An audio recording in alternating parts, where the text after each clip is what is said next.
Assalamu alaikum everyone. Good time to all of you. How are you all? Hope you all fit and fine. This is Zihad in front of you. Today I want to talk about very important topic, daily use sentence. When we are studying our spoken English, that time is very need this sentence. Okay, look at the board. Number 1, good morning. Good morning meaning Shubho Shakal. Number 2, I wake up late and early. আমি দেরি করে উঠি বা আমি তাড়াতাড়ি উঠি। Number 3, brush my teeth and take shower. আমি আমার দাঁত মাজি এবং গোসল করি। তারপরে 4 নম্বর, I am getting ready. আমি প্রস্তুত হচ্ছি। Number 5, how are you? তুমি কেমন আছো? Number 6, I am fine, thank you. This question answer, I am fine, thank you. আমি ভালো আছি, তোমাকে ধন্যবাদ। Number 7, what's your name?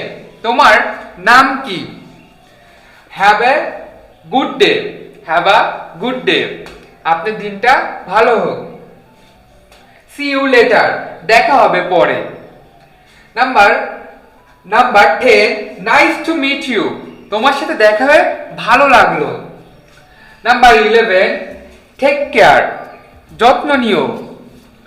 12, I am going to school বা work. আমি স্কুলে যাচ্ছি বা আমি কাজে যাচ্ছি।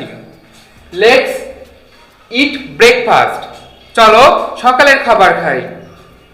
Number 14, I need some water. আমার কিছু পানি দরকার। Please open the door. দয়া করে আপনি কি দরজাটি খুলবেন? 16, টার্ন অন লাইট। লাইটটি চালু করো। I am watching TV. আমি টিভি দেখতেছি। I am going to slip.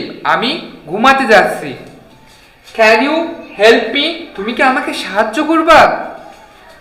I do. Sorry. Number 20, I don't understand. আমি বুঝতে পারছি না। Number 21, please speak slowly. দয়া করে আপনি কি আস্তে কথা বলবেন? ম্যাক্সিমাম টাইম আমরা জিজ্ঞেস করি কয়টা বাজে।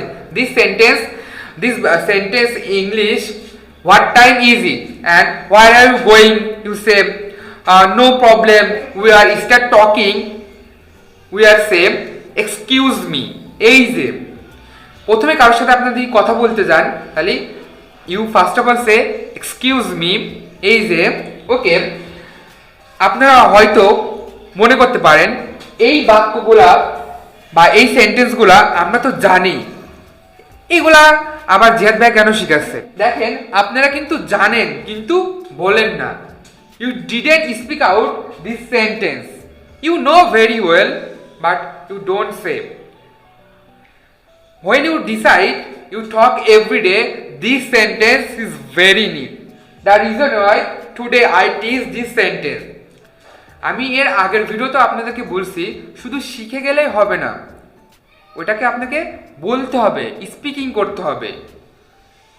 You learn more vocabulary, more sentence, but you didn't use your mouth. You don't learn spoken English. First of all, you listening than speaking is very important. When you decide anyhow you learn spoken English, keep hard working. Without hard working you can learn spoken English. I hope you all understand. Thank you very much. You patiently listen. My dear sister and brother, keep practicing. Keep practicing. Do I make you understand? Thank you very much. You patiently listen. Have a good day. Assalamu alaikum.